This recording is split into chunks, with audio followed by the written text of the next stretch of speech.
Kemi zhvillu një intervist me zotin Thaçi, Veseli, Krasniqi dhe Selimi. Ajo që ka du me thonë, këtë rast është që krejtë vizita dhe komunikimi me këta persona kanë qenë nën monitorim të plot, në pamundësi me marrë shënime dhe në kushte që konsideroj që të cënojnë në rënd pavarësinë dhe të drejtën që ka avokati i popullit si mekanizëm për parandalim torturës dhe si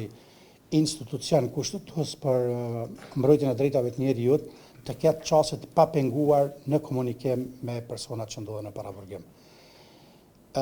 Natyrisht që këtë shqetësim unë kam e ngritë edhe në gjykatë, edhe në mekanizmat tjerë ndërkombëtar, sepse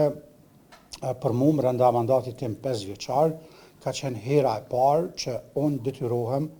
me zhvillu një bisedë me një person i cili ndodhet i privuar nga liria në një formë të tillë që besoj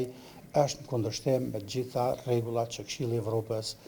Gjykata Evropiane e Drejtave të Njerëzit, Komiteti për Parandalimin e Torturës i Evropës i ka përcaktuar duke kërkuar që komunikimi të jetë i lirshëm. Ajo që kemi vrejt ne gjatë kësaj vizite është që ka pas këtë procesi që zhvillohet në këtë gjykatë për cilët me një mungesë të llogaritënies dhe transparencës, shqetësim që është ngritur nga palët që i kemi takuar, dhe si rezultat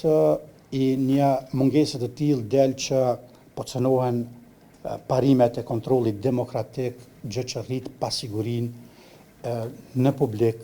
dhe dëmton edhe integritetin e gjykatës, por edhe besimin publik. Kemi vrejt edhe kufizime të drejtave të paraburgosur brenda hapësirave të burgut, si në kohën ose orarin e kontaktimeve dhe vizitave familjare, ashtu edhe në monitorimin e plot të këtyre vizitave, duke cënuar parimin e privatësisë dhe jetës familjare, dhe ajo që neve na del më shqetësuese për çka do të kërkojmë përgjigje nga gjykata dhe autoritetet përgjegjëse është fakti se vendimet për kufizimet e kësaj natyre janë në kohë të pacaktuar.